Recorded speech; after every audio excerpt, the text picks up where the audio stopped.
자, 오늘 달그락 마을방송 2부인 시시각각 코너는요, 우리 지역 교육의 방향과 정책을 우리 시민들과 함께 고민하고 살펴보기 위해서 마련되었습니다. 네, 이 방송은 특정 후보를 우리 지지하거나 반대하기 위한 목적이 아닙니다. 교육감 후보의 정책과 비전을 공정하게 듣고 검증하기 위한 공적 목적의 프로그램입니다. 네. 방송에 응한 모든 후보자에게 동일한 기준으로 질문을 드리고자 하고요. 가능한 균형 있게 정보를 전달하고자 합니다. 우리 출연하신 예비 후보자께서는 허위사실 유포, 인신공격서 발언, 타후보 비판 등은 참가해 주시면 고맙겠습니다. 오늘은 우리 교육감 후보이신 천호성 후보님 모시고 이야기 나눠보겠습니다. 후보님 안녕하세요. 반갑습니다. 네, 반갑습니다. 안녕하세요. 카메라는 저기를 보고 얘기하잖아요. 네. 네. 저기 앞에 보시면 알겠습니다. 네. 저기 보셔도 나오네. 되고요. 저희 네. 보셔도 됩니다. 네. 편하게. 네, 편하게 하시면 되겠습니다. 그리고 먼저 오늘 감사합니다. 바쁘시고 식사도 안 하셨다는데 네. 저희 지역의 시민들 청소년들 위해서 네. 여기까지 찾으셔서 네. 너무 감사드립니다. 자, 우리 천호성 후보님께서 우리 출마의 변, 왜 네. 출마했는지 이유가 무엇인지만 좀 간단하게 먼저 설명해 주시고 시작할까요? 네. 출마의 변. 네, 우선 저를 이제 소개를 하는 것부터 해야 될 것 같은 예, 생각이 소개부터 들어요. 같이 하시면 됩니다. 그래서 저는 이제 이번에 교육감 예비 후보로 등록을 했는데요. 사실 저는 대학을 졸업하고 사범대학을 졸업하고 교사를 10년 했습니다. 교사를 10년 하다가 정말 운이 좋게 해외에서 공부할 수 있는 기회가 있어서 외국에서 공부를 하고 돌아와서 지금은 이제 전주교육대학교에 자리를 옮겨서 초등학교 선생님을 20년째 기르고 있습니다. 지금 사회자께서 첫 번째로 출마의 변에 대해서 얘기를 좀 하라는 말씀이 있으셨는데 교육 현장을 30여 년 이렇게 누비면서 제 연구가 이제 수험 연구이기 때문에 어마어마하게 많은 학교들 많이 다녔거든요. 다니면서 적어도 우리 교육이 본래에서 많이 이탈돼 있구나 이런 생각들을 참 많이 했습니다.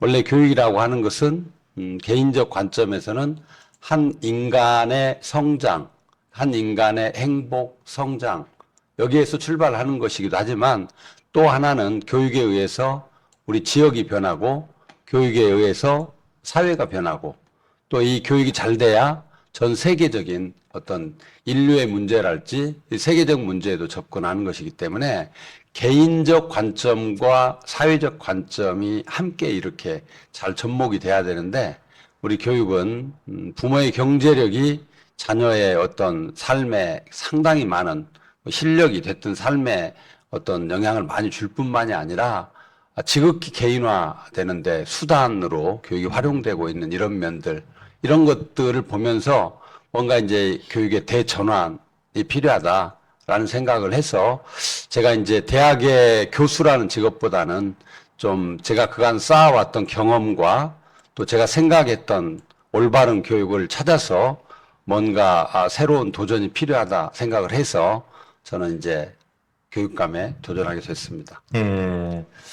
그 후보님 그러면 네. 지금 말씀하셨던 내용들을 이루려면 네. 결국은 어떤 정책이나 공약을 이루어야 하잖아요. 네.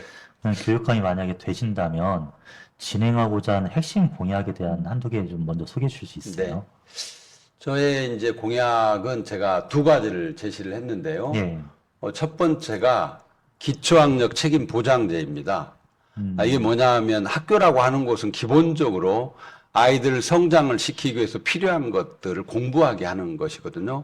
그래서 학습을 통해서 살아가는 힘을 길러주는 곳이 학교입니다. 예. 근데 아이들에게 살아가는 힘을 기를 수 있는 첫 번째가 저는 기초학력이라고 보고 있습니다. 예. 이 기초학력은 지식만을 포함하는 게 아니라 기능이나 가치적인 면, 물론 이제 학문적으로는 예를 들어서 포시라고 해서 아시다시피 비판적 사고 능력, 뭐 커뮤니케이션 능력, 그 다음에 콜라보레이션이라고 하는 협업의 능력, 그 다음에 띵킹 할 수 있는, 크리티컬 띵킹 할 수 있는 그런 능력까지를 포함하는 것들을 얘기를 합니다. 그래서 기초학력을 잘 길러주고, 그 다음에 또 하나의 공약은, 학교라고 하는 곳은 자신의 학교 생활을 쭉 하면서 성장하면서 내가 어떻게 살 것인지, 어떻게 사는 삶이 좋은 삶인지, 또 더 구체적으로는 무슨 일을 하면서 어떤 직업을 가지고 살아갈 것인지를 끊임없이 탐색하고 찾아가는 과정이라고 생각합니다. 예. 이거를 축약하면 진학 진로라고 저는 생각을 해서 진학 진로 교육, 그걸 위한 이게 맞춤형 진학 진로 교육, 이걸 하기 위해서 진로 교육원을 만드는 이런 공약 두 가지를, 기초학력 책임 보장과 진학 진로 교육이라고 하는 두 축을 중심으로 또 세부적인 이제 다른 공약들을 준비하고 있습니다. 아, 그래요. 그 현재 그 청소년 진로센터라든지 교육청 산하의 진로센터가 따로 있잖아요. 네, 그런 곳과는 진로교육은 좀 다른 공간인가요? 그렇죠. 지금은 거의 학교에서 진로 교육이 이루어지고 있고, 예. 진로교육센터라고 하는 것은 조그만한 어떤 진로에 약간 정보를 주는 정도인데, 네. 제가 말하는 진로교육원은 지금 사회도 너무너무 많이 다양화되어 있고, 네. 그래서 전북의 아이들뿐만이 아니라 학부모들도 진로교육에 대해서 궁금한 게 있을 수 있거든요. 그리고 선생님들도 구체적인 어떤 새로운 진로를 찾아가는 데 있어서 정보랄지 이런 것들이 필요해서 진로교육의 컨트롤 타워 역할을 할 수 있는 아주 중심적인 어떤 기관, 새로운 기관을 만드는 거예요. 그래서 여기에는 이 기관이 우리 지역에 있는 진로의 리소스 같은 걸 다 확보를 하겠죠. 아, 군산에는 우리 아이들이 꼭 배워야 될 이런 것들이 있다. 또 뭐 고창에는 뭐가 있고 어디에는 뭐가 있고, 이게 사람, 기관, 자원 이런 모든 것들을 잘 파악해서 거기에서 일종의 플랫폼 역할을 해서 어떤 선생님들이 요청하면 그곳에 지원도 해주고, 아이들이 요청하면 지원도 해주고, 이런 큰 컨트롤 타워를 생각하고 있습니다. 아, 그래요. 네. 아니, 개인적으로 그 네. 진로 관련 내용들은 오래 연구도 좀 해왔고, 네. 책도 써가지고, 네. 너무 관심이 있는 분야여가지고, 네, 네. 그냥 여쭤봤습니다. 네. 네, 그동안 그게 없었다는 얘기잖아요. 우리 네. 전북은 없습니다. 네, 자, 그러면 다음으로는요, 저희 예비 후보자님의 정책에 기반한 질의 시간입니다. 예. 네. 그 손호백 예비후보자님의 정책 제안집 받아봤거든요. 그 네. 내용하고, 이거 받으셨나요? 예, 그 이거? 네. 내용 받아봐서, 네. 자, 앞으로 한번 보여주시겠어요? 받아본 게 네. 아니라 사셨겠죠? 네. 그리고 출연한 매스컴이랑 예. 이런 부분들도 많이 살펴봤고요. 예. 그 언론도 살펴보고, 그리고 이런 내용들을 정리해서 질문을 이렇게 정리를 해봤습니다. 네, 네. 그래서 말씀을 좀 부탁드리려고 하는데, 혹시나 네. 어렵거나 불편한 내용이 있으면 네. 안아줘도 됩니다. 아, 괜찮습니다. 네. 네. 편하게 네, 아무 주어진 생각 범위 내에서 해주시면 됩니다. 뭐 내가 할 수 있는 한 최선을 다해보겠습니다. 예. 네. 그 앞에도 후보자님이 말씀하셨지만 예. 그 학교에서 10년, 대학에서 20년, 그 30년간의 가르쳐온 교육자의 그 삶을 사셨어요. 네. 근데 그리고 또 이렇게 나와서 자꾸 연설하고 안내하고 주장하는 게 현장 전문가이다 이렇게 네. 강조하고 계시거든요. 네, 네. 그 후보님이 꿈꾸는 모두를 살리는 전북교육 이런 표현도 많이 하셨거든요. 네, 네. 네, 네. 그러니까 이건 굉장히 멋진 이름 같긴 한데 네. 구체적으로 어떤 모습인지 좀 이렇게 확 그려지진 않아요. 그래서 네. 일반 시민 입장에서 모두를 살리는 전북교육은 이것이다 해서 좀 안내해 주시면 좋을 것 같습니다. 네. 교육을 둘러싸고 교육의 주체들, 자, 우선 가장 주체가 된 아이들의 지금 상황이 심각합니다. 지나친 경쟁 속에서 우리 아이들이 전 세계적으로 행복 지수가 OECD 국가 중에서 가장 낮다는 건 알고 아, 예. 계시잖아요. 네, 네. 그 다음에 부모님들, 예. 아이들 문제에 대해서 고민이 많고 사교육비 많이 들고 학교가 안전하지 않다라고 생각하고 믿을 수 없는 곳이라고 생각해서 굉장히 불안해하고 있어요. 특히 AI 시대에 우리 아이들 어떻게 키우지 불안해하고 있습니다. 선생님들 지금 과거에 비해서 교권 침해나 뭐 교육권 침해 이런 게 심화되면서 학교 가기가 두렵다는 얘기를 합니다. 그래서 그게 지금 나타나고 있는 것 중에 하나가 체험학습 같은 게 과거에 비해서 극도로 많이 줄었습니다. 네. 이렇게 교육 공동체를 보면은 어느 한 곳이 지금 행복해 하는 곳이 없어요. 그리고 지역사회도 이렇게 보면 아이들이 없어가지고 학교 통폐합이랄지 이런 거 문 닫는 상황입니다. 올해만 지금 14개 학교가 전라북도에서는 통폐합되거나 결정됐어요. 14개 학교가 문 닫기로 했습니다. 입학생이 한 명도 없는 학교가 28개 학교가 입학생이 한 명도 없습니다.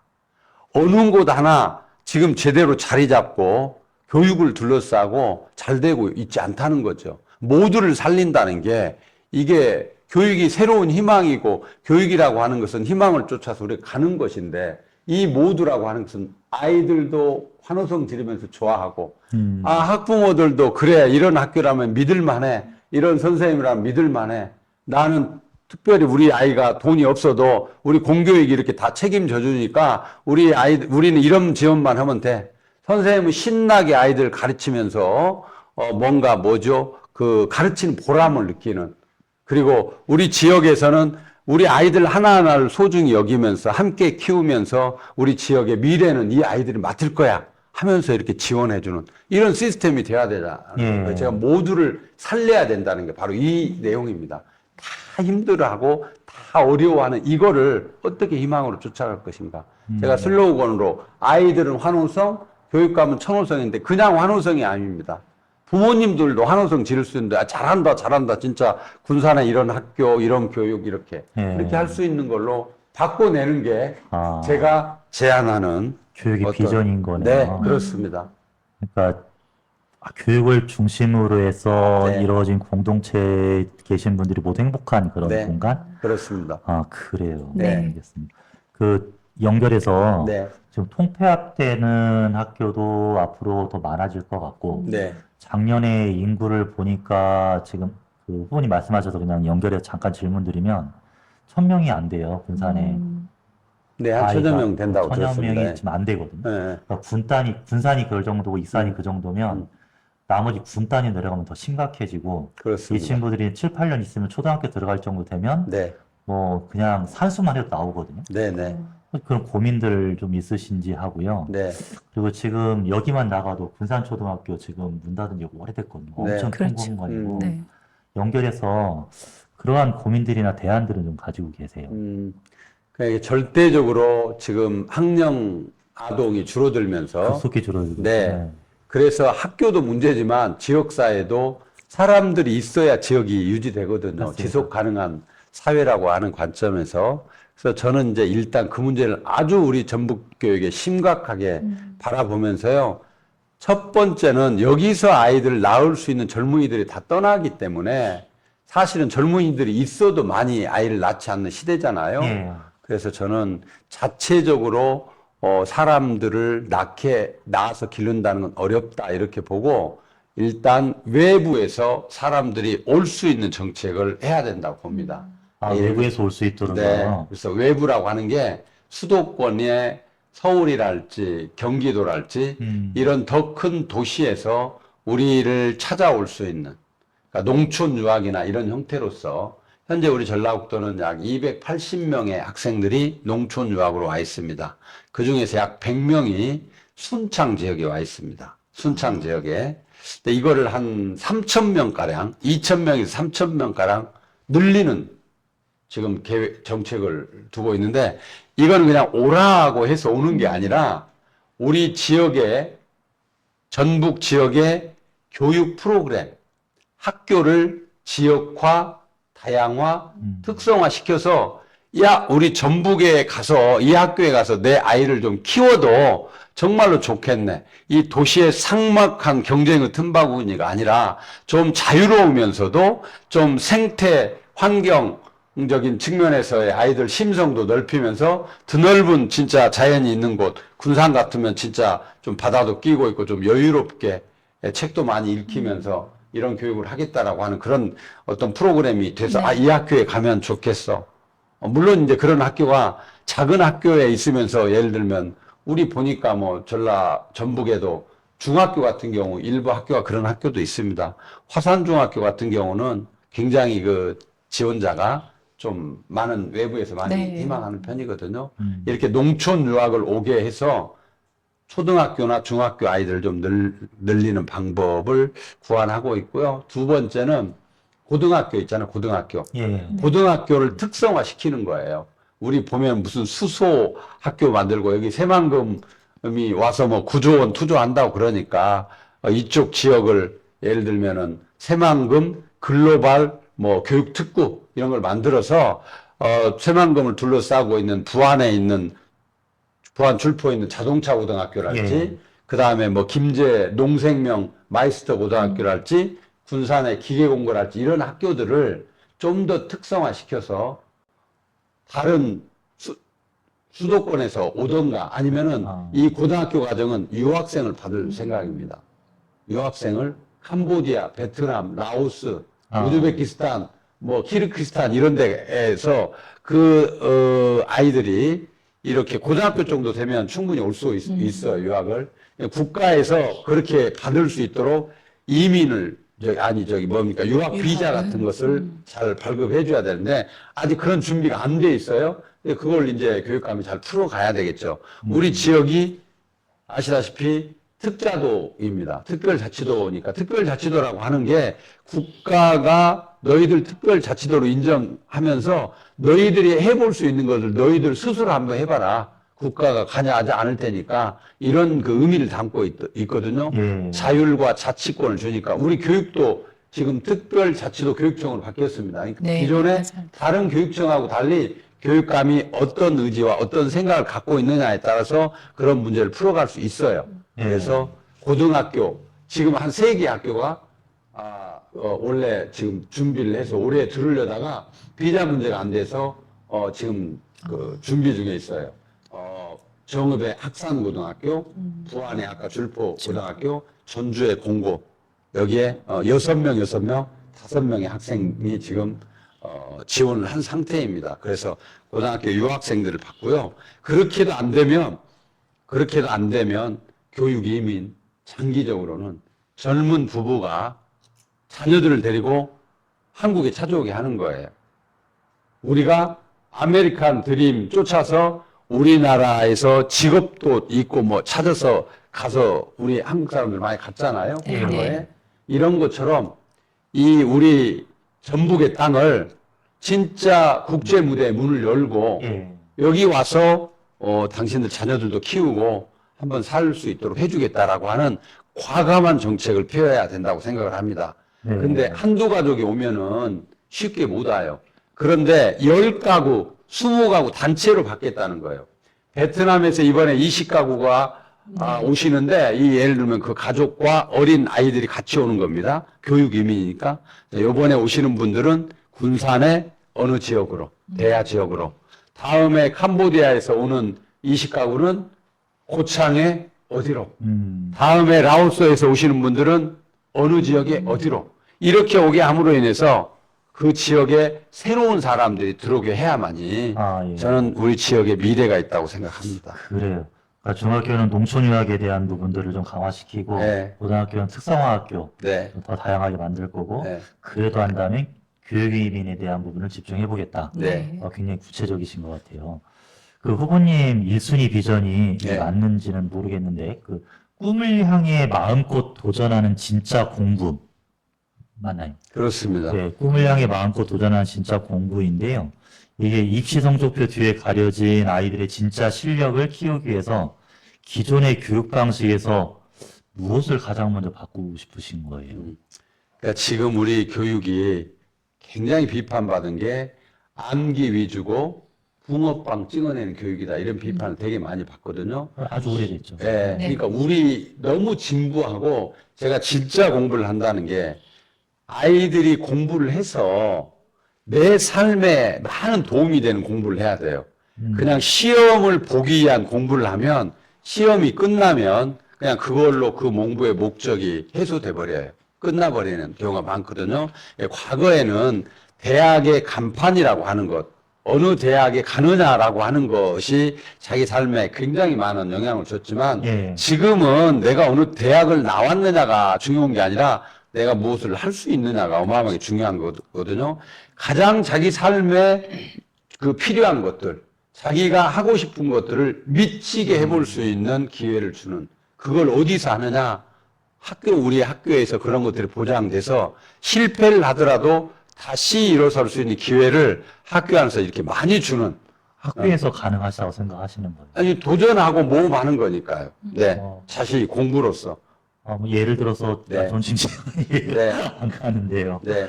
현재 학교에 대한 부분들을 뭐 음. 비판적인 관점을 가지고 사회가 네. 바라보는 건 너무 잘 아실 텐데 네. 학교 자치 안에서의 입시 공부 강화나 음. 이런 부분들 아주 일반화돼 있고 네. 또 비판하는 부분들이 그게 채워지지 않으니 사교육을 더 시장이 커지고 있는 거고 네. 아주 일반적인 상황이거든요. 이 상황에서 그 기존의 교육 방식이 현재 이렇게 이루어지고 있고 네. 대학도 그런 식으로 가고 있고 심지어 지난 정부, 지난 정부에서 고등학교 입시 공부에 대한 거는 지역사회라든지 외부 활동 다 끊어버린 상황이고 심지어 봉사활동까지 날려버린 상황이잖아요. 네. 근데 그 상황에서 학교 안에서 새롭게 도전하고 진로에 대한 걸 고민하고 활동할 수 있는 거를 좀 구체적으로 설명해 주셔야 돼요. 그래서 이렇게 생각을 해요. 중학교 단계 아이들에게 네. 공모를 하는 거예요. 공모를. 다 그렇게 하면 좋은데. 공모 사업. 아니, 예를 들면서 하나 네. 들은 거예요. 예. 도전 모험 프로젝트. 이걸 아이들만 대상으로 하는 게 아니라 학교가 주체가 되는 거죠. 우리 아이들에게는 이러이러한 도전, 모험을 위한 프로젝트를 해보겠다. 아, 예. 그게 살아가는 힘을 기르는 도전과 모험이 되는 거겠죠. 입시만 하고 예. 이런 그 붕어빵 찍어는 똑같이 그렇게 공부만 시키는 게 아니라 예. 뭐 기초적인 학력이나 이런 것들은 채워주면서도 나머지 시간에 대해서 도전하고 모험할 수 있는 프로젝트 형태를 주는 거예요. 예. 학교에다 공모 같은 걸 해서 A 학교는 예를 들면 우리는 1년에 한 번씩은 반드시 지리산을 종주하는 프로그램을 만들어 보겠다. 그래서 아이들과 선생님이 그런 프로그램을 구상해서 그냥 단순히 종주가 아니라 가면서 뭐 자신의 꿈을 이야기하고 뭐 독서를 했던 어떤 내용에서도 대해서 발표도 얘기하고 그다음에 지역사회 문제에 대해서 토론도 하면서 뭐 중간중간에 프로그램도 있겠죠. 예. 그러면서 뭐 어떻게 해보는 이런 형태의 도전과 모험이 있는 프로젝트 형태의 교육 활동 이런 것들을 강화하겠다는 거예요. 아, 예. 그리고 그런 활동을 하는데 예산과 뭐 이렇게 뭐 이런 것들을 좀 지원해주고 이런 생각을 좀 가지고 있고요. 그 다음에 고등학교 정도에서부터는 모두가 다 대학을 가려고 하는데 대학을 가지 않고도 예를 들면은 우리는 창업에 한번 도전해 보겠다. 창업 프로젝트를 주어서 지도 선생님과 아이들을 이렇게 하나의 뭐 조랄지 그룹으로 해가지고 창업을 한번 해보는 도전 프로젝트 같은 걸 한번 해보게 하는 거죠. 창업 같은 걸 아예 고교생이 실제로 우리 지역에서 창업할 수 있도록 비어있는 학교들, 교실들까지 좀 활용해갖고 주어서 우리 젊은이들이 기존에 아니 저기 외국의 사례만 우리나라가 지금 문제가 나는 거기에 있다고 보니까 대부분의 선진국들은 겨우 한 대학교 가는 게 50% 정도 갑니다. 아, 예. 잘 아시다시피. 네. 그러니까 우리는 지금 전 세계에서 가장 높은 대학 진학률을 보이고 있어요. 예. 예. 그래서 대학을 가가지고도 후회하는 사람들도 많고 그만두는 사람들도 많고 또 다른 대학으로 바꾸는 경우도 많습니다. 예. 예, 그래서 진짜의 자신의 삶에 도전하는 그런 아이들을 키워내기 위해서 기존에 있는 입시만을 중시하는 이런 방식이 아니라 제가 다양화, 지역화, 특성화 하겠다고 그랬잖아요. 어떤 학교는 그냥 죽어라고 입시에 몰입하는 학교도 있겠지만 어떤 학교는 굉장히 창업에 도전해서 학생들의 상당수가 대학을 가지 않고 우리는 창업으로 가겠다. 그런 애들이 길러내 있을 수도 있고 뭐 이런 형태의 아주 다변화된 그런 교육을 지향하겠다는 뜻입니다. 후보님 네. 연결해가지고 예, 그 전북형 오디세이 학교도 제안하셨어요. 네, 네. 그 제안하셨죠. 네. 그러니까 지금 이거랑 연결해 보면 네. 지금 말씀하신 연결해 보면 입시 위주 줄세위 교육을 넘어서 할 수 있는 중요한 내용이고 1년 동안에 자신의 길을 찾는 어떤 프로그램 네. 사업이라고 이해가 가는데 이것도 여기랑 연결된 부분. 그렇습니다. 오디세이 학교는 예. 일종의 이제 뭐라고 하죠? 갭 이어 형태로 인정하지 않으면 학력으로 인정하지 않고 본인이 한번 해볼 수 있는 어떤 진짜 교육에 우리가 뭐라고 하죠? 좀 그 뭐 심리적인 것뿐만이 아니라 뭐 여러 가지 프로그램에 의해서 네. 자신이 진짜 도전해보고 싶은 것을 1년 동안 할 수 있도록 해보는 그런 형태의 오디세이 학교도 있고 또 하나는 서울 같은 경우는 이제 학력을 인정하는 것이거든요. 그래서 학력을 인정한다고 하면 국가에서 정한 교육 과정의 일부를 수용해야 됩니다. 예. 일부를 수용하면서 자율적인 시간을 훨씬 많이 줘서 어떤 그 창의적인 프로젝트 뭐 이런 형태의 수업으로 이렇게 교육을 좀 바꿔보는 일종의 기존의 교육적인 그 패러다임이나 형태를 완전히 깨는 예. 그런 형태의 학교를 오디세이 학교라고 이해하시면 됩니다. 아, 그러니까 네. 저희 현장 교육 현장에 네. 학교에 들어가 있는 게 아니라 네. 제 생활을 아시는지 모르겠지만 학교 밖에서 청소년들과 지역 분들 만나면서 교육도 하고 뭐 공동체도 그리고 뭐 이런 활동도 오래 해왔어요. 네, 네. 근데 지금 제가 드는 느낌은 후보님에 대한 이 공약이나 내용들은 되게 좋아 보여요. 긍정적이고 밖에서 보더라도 나름대로 의미도 있고.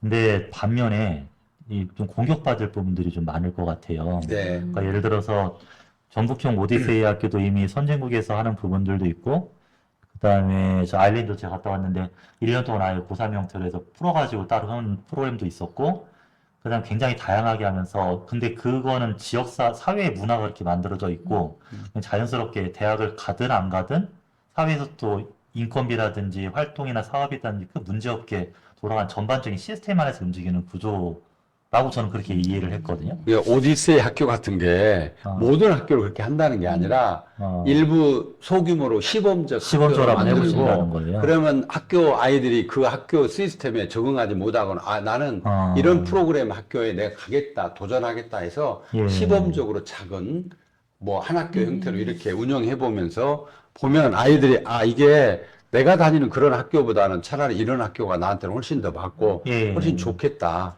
이렇게 생각을 한다면 그런 학교를 점차 늘려가야 되겠죠. 확대하고 예. 싶다고요. 뭐 모든 학교가 입시는 다 내팽개치고 지금부터는 다 이렇게 하라. 현실적으로 그건 불가능한 일이니까. 예. 네, 네. 그러니까 또 하나의 특성화 학교가 생기는 거라고 볼 수도 있을 일종의 것 그래도 같아요. 특별한 프로그램이 네. 있는 시범 사업을 시작하면 네, 확대를 네. 한번 해보겠다. 그렇습니다. 주로 예, 만들어가지고. 예, 예.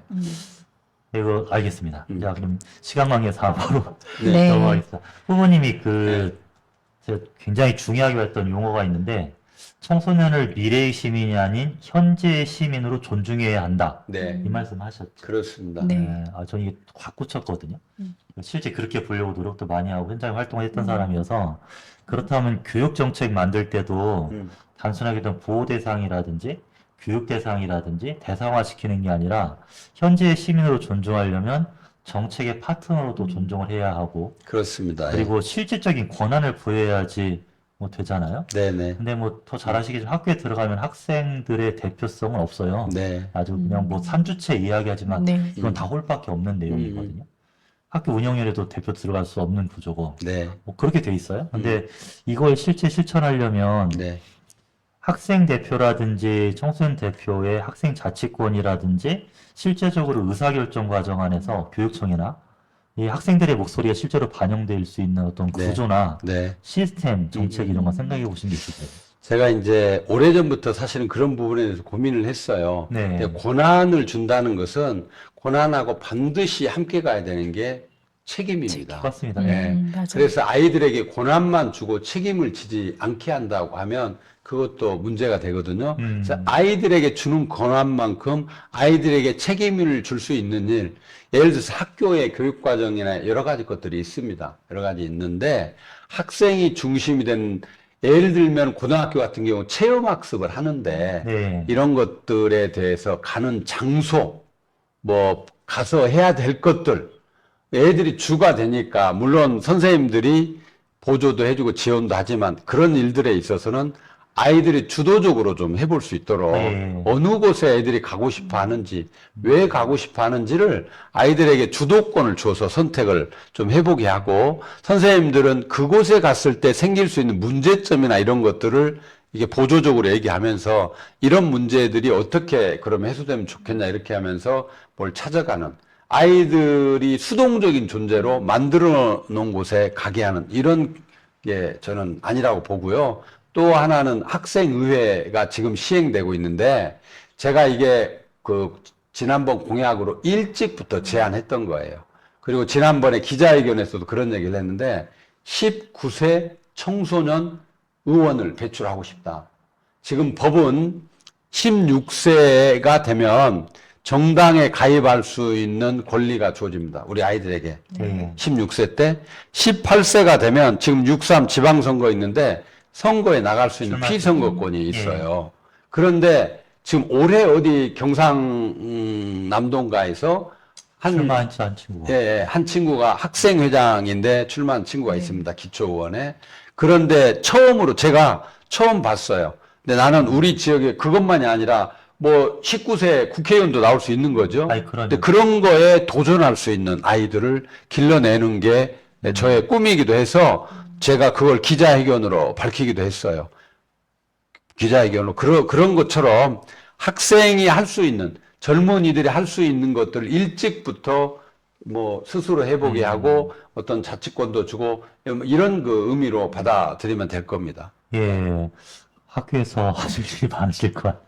그 네. 독일의 안나 리오만 같은 경우도 19세 국회의원이었고요. 네. 미국 18세 시장들도 꽤 여럿 나왔거든요. 네. 근데 이제 그 친구들 내용들을 살펴보면 아실지도 할 것 같은데 어렸을 때부터 정당 가입 활동도 하고 네. 정치 활동도 하고 굉장히 그렇습니다. 자유롭게 자기만의 내용도 이야기도 하고 그런 장이나 활동 공간이 있었기 때문에 가능한 일이었거든요. 그렇습니다. 그러니까 그런 영역이나 시민으로서의 삶에 대한 부분들을 학교도 할 수 있도록 영역을 만들어 주신다는 것. 그럼요. 학교가 어떻게 보면은 사회에 나갈 수 있는 기본적인 기초와 묘판이 되는 거잖아요. 네. 학교는 섬처럼 존재해서 너네는 어린이들이니까 뭐 네. 청소년들이니까 너네하고 우리 어른들하고는 별개의 것이다가 아니라 네. 자연스럽게 일찍부터 예. 정치에 관심을 갖는다는 것은 사회의 문제나 민생에 관심을 갖는 거나 똑같습니다. 아, 그러네요. 예. 그래서 애들이 공부를 하는 것도 그냥 이게 문제 외우고 내가 대학 가기 위한 공부가 아니라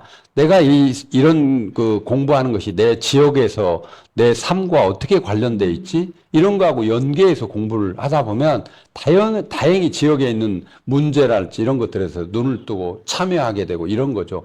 그런데 이제 학교에서 아이들은 아직은 뭐 학교라고 해서 뭐 지금 우리가 청소년이라고 하지만 더 어린 초등학교 애들도 있을 수 있고 좀 성장한 고등학교 애들도 있으니까 어떤 참여의 권리 또 참여할 수 있는 어떤 일들에 대해서 좀 이렇게 경중, 폭 뭐 예. 이런 것들은 좀 조정이 좀 돼야 되겠죠. 예, 감사합니다. 예, 학교 안에 이야기 많이 하는데요. 네, 후보님께서 지역 마을교육 공동체라든지 마을교육도 이야기를 많이 하셨어요. 네, 그러니까 지금 앉아있는 공간도 지금 청소년 자치공간 달그락이라고 해요. 네, 이 공간은 아시겠지만 철저히 100% 시민들이 후원하고 이분도 지금 저희 미디어위원회 한 분이 위원장 이번에 되신 분이에요. 저도 후원하고 있습니다. 네, 후원자분이시죠. 네. 여기 모여가지고 지금 청소년이 1년에 한 200여 명 정도 네. 자치적으로 활동을 하고 있고 시민들 매달 모이는 분들이 거의 100여 명이 되세요. 소그룹으로 계속 해가지고 네, 네, 후원자까지 한 1000여 명 내외 공동체인데 학교에서 안에서에 대한 활동도 굉장히 중요하지만 결국 지역이나 마을에서 같이 청소년들 만나고 키우고 뭐 만들어 가야 하잖아요. 혹시 지역사회 마을에 네. 이런 단위 조직이나 시민들 공동체나 연계하거나 함께 활동할 수 있는 그런 고민들을 좀 가지고 계세요.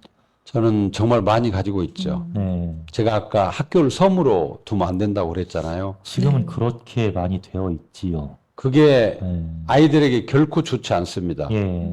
아이들에게 결코 좋지 않고, 정말로 세상이 엄밀하게 따지면 학교 같은 곳이죠, 아이들한테는.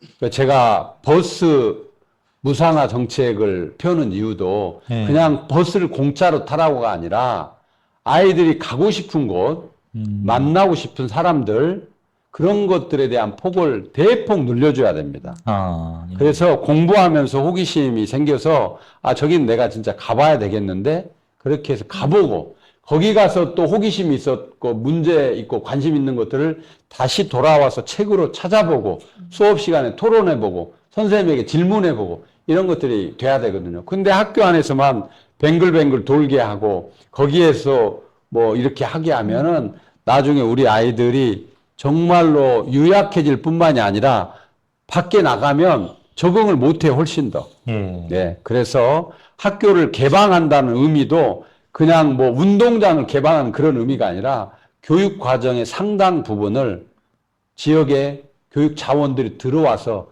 그게 교육 활동과 엮어지고 그게 수업과 만나게 되고 이렇게 돼야 됩니다. 그런 걸 할 수 있는 곳이 어디예요?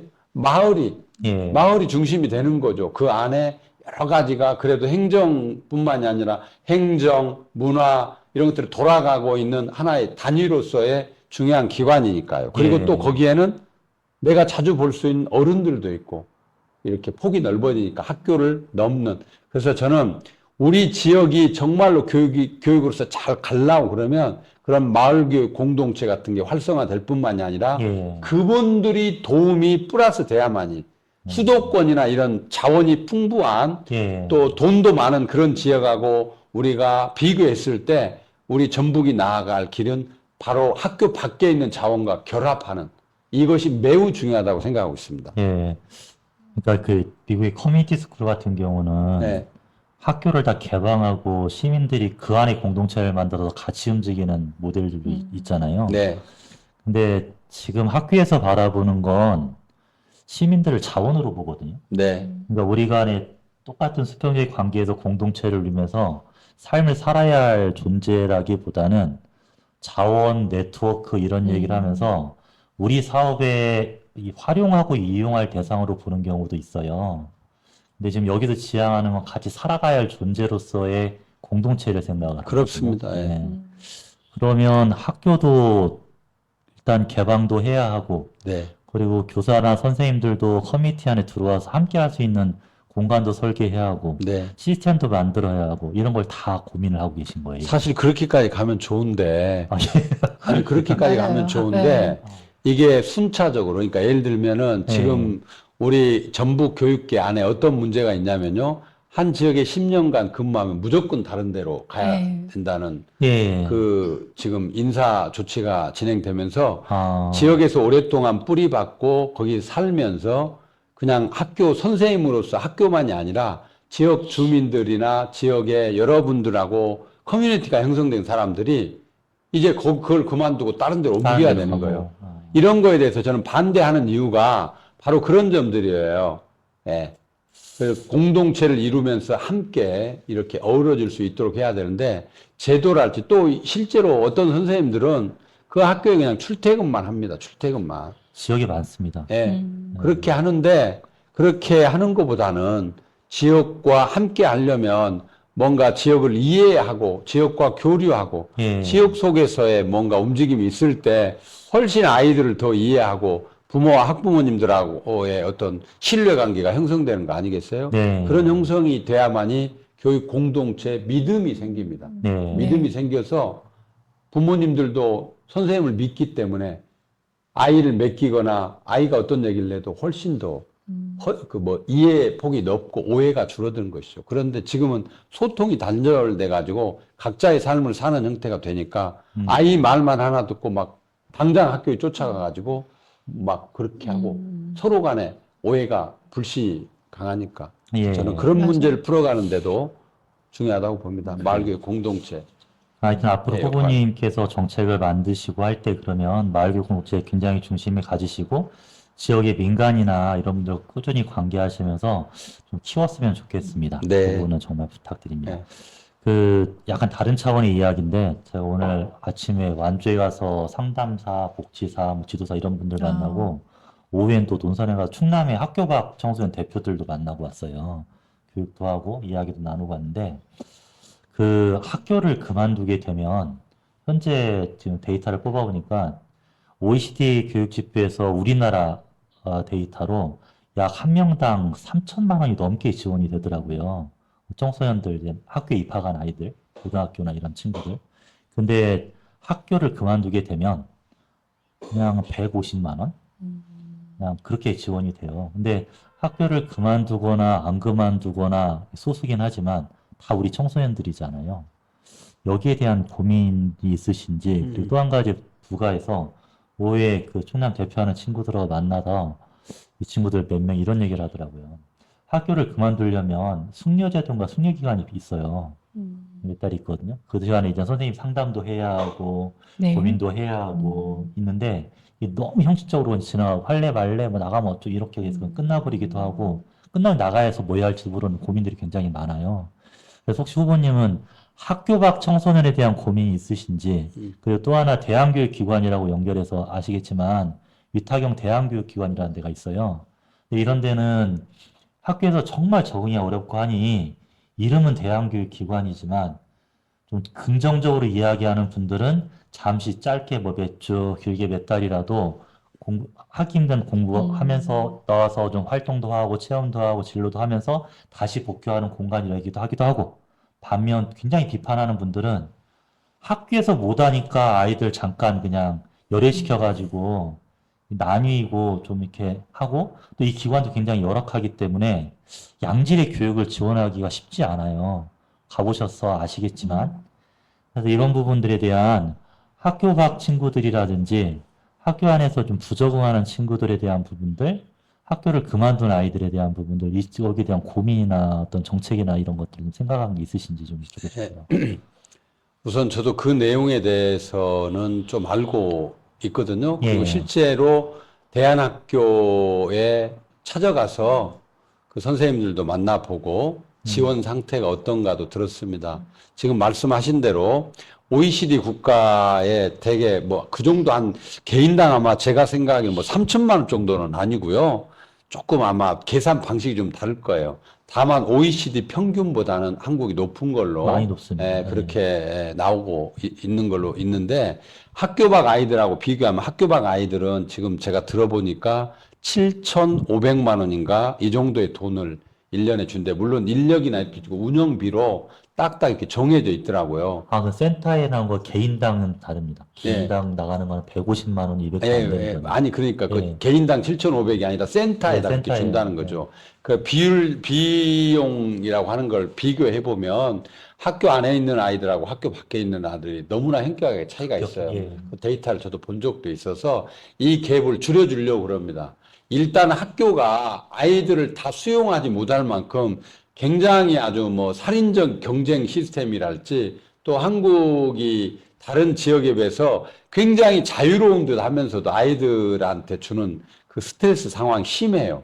예. 심하다 보니까 거기에 적응하지 못하는 아이들이 좀 있고, 정말 나는 거기보다는 학교 밖에 이런 대안교육 시스템에 여기 가가지고 내가 쉼도 좀 갖고 좀 여유를 가지면서 좀 뭔가 다시 일어설 수 있는 그런 그 기회로 삼게 하겠다. 이런 아이들이 자연스럽게 그곳에 와서 좀 자기의 정비도 좀 해서 다시 예. 원 학교로 복교할 수 있도록 네. 이런 시스템을 만드는 작업은 저는 중요하다고 보고요. 격차가 많은데 제가 이 부분만큼 반드시 줄여야 되겠다. 네. 어디에 있든. 그리고 아예 거기 대안교육도 안 가고 그냥 나는 그냥 집에 있던가 혼자 그냥 밖에서 하겠다라고 하는 아이들도 있지만, 그건 사회적 우리 사회의 미래를 생각해서라도 그 아이들에게도 저는 지원을 해줘야 된다고 봅니다. 예. 그래서 아이들 선택할 수 있는 공간이나 환경들은 최대한 네. 많이 보장해주는 어떤 그런 네. 과정이나 내용이 필요할 것 같습니다. 네. 시간이 많이 지나서요. 그 네. 청소년들의 정치 참여에 대한 부분들을 간략하게 여쭤볼게요. 그 교육감이 되시면 혹여 지역의 청소년들이 정책도 제안하고 싶고 뭐 그런 고민들 나누고 싶고 이런 친구들이 의외로 많거든요. 네. 혹시 그런 건 생각해 보셨어요? 네, 생각하고 있습니다. 어떻게 아이들을, 그러니까 정책 아까 제안이라고 말씀하셨잖아요. 예, 아이들이 원래 예, 학교 교육의 가장 큰 문제는 누가 잘 알겠어요? 저는 아이들이라고 봅니다. 예, 그렇습니다. 예를 들면은 우리가 농사 짓는데요. 농사를 짓지 않는 사람이 농기구를 만드는 거하고 농사 짓는 경험을 갖고 있는 사람들이 농기구를 만드는 건 달라요. 예, 그러니까 아이들이 계속해서 정책 제안을 해야만이 지금의 학교 교육에 무엇이 문제구나, 아이들의 희망사항은 무엇이구나, 이런 것들 정확하게 알 수 있기 때문에 진짜 미래 교육에 우리가 나아가야 될 방향을 설정하는 데는 아이들의 요구를 확인하는 작업이 굉장히 중요한데, 그걸 개별적인 요구가 아니라 정책 제안 형태로 가면은 분명히 아이들의 의견이 모아지는 토론의 과정이랄지 예. 합의의 과정이랄지 이런 것들을 거치게 될 거란 말이에요. 예. 그 안에 자연적으로 민주주의 교육도 될 뿐만이 아니라 학생들의 의식도 성숙해지는 과정입니다. 그러면. 이거 그 자체가 교육인 거예요. 정책 대안을 만들어내는 것 자체가. 예. 그래서 그걸 교육적으로 활용할 뿐만이 아니라 아이들이 그렇게 잘 만들어낸 정책에 대해서 합리적이라고 생각한 거라면은 교육감이 당연히 수용해서 적극 반영해야 되겠다는 생각을 갖고 있습니다. 아, 그럼 소통 그 창구에 대한 어떤 역할이나 네. 아이들 학교에서 그런 교육 정책 내용들을 만드실 그럼요. 의향이 있으신 네, 거죠? 네. 알겠습니다. 그 중요한 내용들이어서 학교 폭력에 대해서 좀 회복적 정책, 관계 회복 중심의 따뜻한 공동체를 강조를 하셨죠. 네, 네. 근데 이게 좀 다른 한편에서 네. 그 뭐 아시겠지만 이번 연도 수시연령 네. 관련해 가지고 학폭이 다 반영이 됐어요. 네, 네. 그래서 4년제 학교 중에서 수험생이 한 3,200명 정도가 감점을 받았고요. 네. 그리고 그러니까 학폭 가해자 중에 4명 중 3명은 음. 대학을 입학을 못 했거든요. 네, 네. 심지어 서울에 이제 좀 이름 있는 대학들, 뭐 서울대, 연대, 고대, 성대, 뭐 중앙대, 경희대 이런 대학들도 학폭가해 전력으로 해서 아이들을 거의 151명인가에서 한 명 빼놓고 다 떨어뜨려 버렸어요. 어떻게 생각하세요? 좀 안타깝게 생각을 하는데요. 저는 단호해야 된다고 예. 생각합니다. 근데 제가 그래서- 왜 이 질문을 했냐면, 네. 저 후보자님께서 이러 다룬다고 했는데, 이게 관계 회복 중심의 따뜻한 공동체가 뭘까? 네. 여기 부분을 좀 여쭤보려고 하는 겁니다. 그러니까 저는 어떻게 생각하냐면 네. 학폭이 발생할 수 있습니다. 예. 학폭이 발생한 다음에 이것을 어떻게 처리하는 게 맞느냐보다 더 중요한 것은 학폭이 발생되지 않는 환경을 만드는 게 매우 중요해요. 돈을 쓴다고 그러면 거기다가 8, 90%를 써야 된다고 봐요. 아, 그러니까 그러니까 신뢰관계가 형성된 데는 학폭이 어마어마하게 줄어들거든요. 그래서 제가 평소에 아이들 간의 그러니까 수업도 협력 수업, 예. 뭐 이런 것들 개별화된 수업보다는 프로젝트형 또는 협력형 토론형 이런 수업들 이런 것들을 많이 강조하고 또 학부모와 교사가 소통할 수 있는 뭐 소통할 공간도 좀 주고 또 돈도 좀 줘서 자꾸 이렇게 만날 수 있는 기회를 많이 만들어 주는 데다 돈을 쓰는 게 중요합니다. 예. 학폭이 발생한 다음에 선생님들 책임, 법률적 책임 뭐 하는데 돈 쓰는 것도 중요하겠지만 그래서 제가 이제 그 교육 안정망으로 제가 여기 그 뭡니까? 공약 내세운 게 공간, 민원, 법률 또 하나 심리적 정서까지를 포함해서 예. 그렇게 생각을 하고 있고요. 아이들도 학폭에 대해서는 좀 단호하게 너무 심각하니까 예. 이 부분에 대해서 각 대학에서 엄격하게 처리하는 부분에 대해서는 저는 일리가 있다 이렇게 생각합니다. 그러니까 정리를 해보면, 네, 학교 폭력 가해를 심각해한 친구들의 단호한 네, 그 해결은 당연한 거고, 네. 네, 후보님께서 지금 집중하려고 하는 건 일어나기 전에 예방 차원에 집중을 해서 최대한 학교 폭력이 일어나지 않도록 하겠다. 이 그렇습니다. 시스템을 만들어 네, 보겠습니다. 네. 알겠습니다. 네. 그 아까 연결되는 질문인데요. 군산에 지금 학교 빈 학교들이 많아요. 심지어 학교가 비어버리면 공간이 몇 년이 되면 또 크잖아요, 건물이. 근데 그 공간에 또 상가도 몇 개 떠나버리게 되면 할렘가처럼 돼서 굉장히 위험한 공간도 되기도 하고, 그러니까 지금 옆에 이성당 건너편 보셔서 아시겠지만 군산초등학교를 떠나가지고 몇 년 동안 방치해버린 거예요. 다른 활동에 대한 정책적 대안도 없이 그냥 막 방치하는 거거든요. 군산이 너무 많아요. 네. 타지역도 마찬가지예요. 혹시 여기 구체적인 대안 같은 거 있으세요? 이거 굉장히 중요한 것 같습니다. 네. 지역 시민으로. 일단 폐교가 생기면 예. 이 폐교에 대해서 공익적인 차원에서 쓰는 걸 저는 원칙으로 생각을 갖고 있어요. 그래서 공모를 할 거예요. 여기 폐교가 있는데 이 폐교 활용 방안에 대해서 공고를 내거나 해서 군산 여기 초등학교를 어떻게 폐교가 됐는데 어떻게 하는 게 좋을지를 공모하겠다는 거예요. 어떤 사람은 여기를 우리 지금 노인의 뭐가 없으니까 여기를 그런 시설로 만들자라는 그렇게 제안을 하는 사람도 있고 어떤 사람은 우리 청소년들이 쉴 공간이 없으니까 이걸 리모델링을 해가지고 뭐 청소년들의 쉴 공간을 만들자. 여기다 청소년들의 창업 공간으로 주자. 예. 문화 공간, 예술 공간, 창업 공간 이런 걸 하자. 이런 것들이니까 우리 교육청에서 1차적으로 고민해야 되겠죠. 이 공간이 이렇게 폐교가 있는데 이걸 어떻게 쓰지?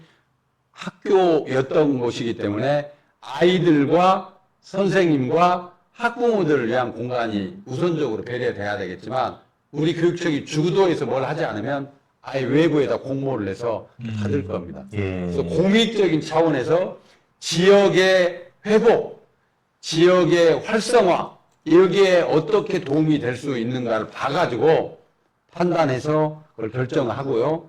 공익적인 사람이 하나도 없으면 그 관리하는 데도 힘드니까 나중에는 개인에게 공모를 받을 거예요. 아, 나는 여기를 카페로 차라리 쓰겠습니다. 그래요? 그러면 깨진 유리창 효과처럼 그냥 거기가 그렇게 슬럼화 돼갖고 그러면 범죄처럼 이렇게 되니까 그럼 당신들한테 임대해 줄 테니까 거기에 카페로 한번 써보시오. 아, 예. 최종적으로. 예. 그것도 안 되면 매각할 겁니다. 아, 예.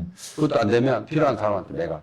하여튼 빨리 좀 정리해 주시고. 네네. 지역 시민일장이 가까운 데 네. 있으니까 너무 그런 지금- 공간들이. 네. 네. 하여튼 마지막 질문입니다. 네. 그 지금까지 설명해 주신 내용도 그렇고 공약에 대한 걸 다 정리를 해봤는데 재원이 상당히 많이 들어갈 것 같아요. 네네. 그 재원에 대한 고민을 어떻게 해결할 것인지에 대한 부분하고 네. 내가 교육감이 돼서 다른 건 정말 다 안 되더라도 이거 한 가지만큼 반드시 내가 이루겠다. 네. 이거 있으시면 네. 한 말씀 해주시면 좋을 것 같습니다. 네. 재원 문제는요, 지금 교육청에 주는 교부금이라고 하는 재원이 있는데, 아시다시피 내국세 중에서 20.79%는 무조건 교육세로 뗍니다. 예. 그래가지고 각 교육청이 다 배분을 해줘요. 그러니까 1년에 세금이 얼마나 거치느냐에 따라서 그 해마다의 교육청 재원이 달라지는 거예요. 그래서 지난 3년 전보다 지금 재원이 약해가지고 훨씬 더 적게 오고 있는 측면이 있습니다. 그래서 아마 교육청에 옛날에 뭐 에듀페이 줬던 거 줄이고 예. 뭐 했던 이런 것들도 거기에 따라서 그렇게 되고 있어요. 예산에 약간 변동은 있는데 제가 생각하는 것은 하드웨어 구축하는 것보다 또는 무슨 뭐 어디 기계 막 사가지고 새로운 이런 뭐 하는 것보다도 훨씬 빨리 개인의 역량이랄지 시급한 것 중심으로 재배치를 할 생각이고요. 재원에 필요한 부분을 국가에서 주는 돈 말고 다른 한 가지 방법으로는 전북교육재단이라고 하는 걸 설립하려고 그래요. 아, 예. 이걸 만들어가지고 수량 인사들이랄지 이 공익적 재단을 만들어가지고 뭔가 좀 우리 지역에 필요한 이런 것들을 예산은 국가에서 주는 것만 가지고 써야 되지만은 우리 지역에 시급히 필요한 것들을 우리 수도권으로 가 있는 어떤 뭐 이런 재력가들이 거기 재단에 기부를 한다랄지 기금을 모아가지고 또는 지자체와 연대하는 기금 형태로 그걸 좀 모아서 예. 꼭 필요한 부분들은 좀 쓰려고 이렇게 생각을 하고 있고요. 그러니까 마지막 질문에 이걸 꼭 해야 되겠다고 얘기를 꼭 한 가지만 하신다면 네. 이건 내가 꼭 잡겠다는. 저는 우리 전북의 아이들이 가장 책을 많이 읽는 아이들로 만들고 싶습니다. 그래요. 그래서 제가 독서 300권 프로젝트를 공약으로 제시했어요. 네. 초등학교 1학년부터 고등학교 3학년 때까지 12년 동안 책을 300권 정도를 익히려고 그럽니다. 근데 이 강제로 익히려고 해도 익힐 수 없어요. 이건 거의 문화화 돼가지고 해야 됩니다. 제가 이 공약은 거의 10여 년 전에, 그러니까 정확히 말하면 8년 전에 교육감 출마할 때 1번 공약이 책 읽게 하는 공약이었어요. 아, 예. 저는 제가 10년 교사 현직에 있으면서 가르쳤던 제자들 중에 책을 많이 읽는데 공부를 못한 애를 본 적이 없습니다. 그리고 작년에 우리 전라북도에 한일고등학교에 이하진이라고 하는 남학생인데 이 학생이 수능 만점을 받았어요. 예. 네, 경사죠. 강남 애들도 수능 만점받기 어렵습니다. 그 중에 상당히 많은 애들은 그 반복된 우리 정답 찾기 수업에 익숙해져 있으니까. 근데 하진이는 만점을 받았는데 하진에게 물어봤어요. 너 만점의 비결이 뭐냐?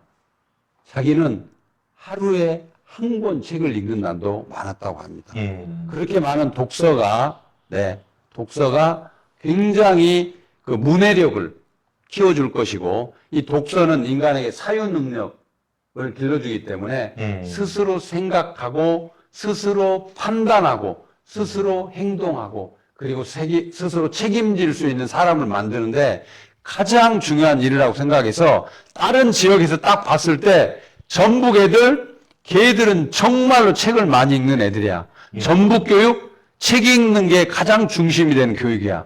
이렇게 얘기가 나오도록 하고 싶습니다. 아, 그래요. 예. 감사합니다. 후보님 오늘 네. 감사드리고요. 네. 시간이 네. 돼서 정리를 하려고 합니다.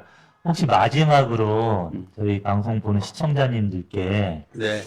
한 말씀 해주시면 좋을 것 같습니다. 그래요.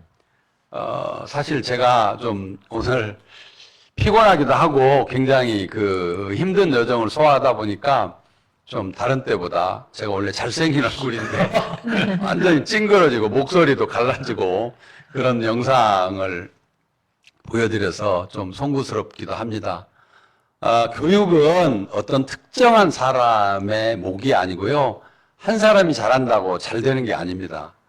한 인간이 성장한다는 것은 어마어마한 일입니다. 그래서 부모님은 부모님들대로 제 역할을 해주셔야 되고, 또 학교는 선생님을 중심으로 학교가 해야 될 역할이 있습니다. 그리고 또 우리 지역사회의 많은 분들이 따뜻하게 이 아이들을 감싸주면서 함께 키워가는 것입니다.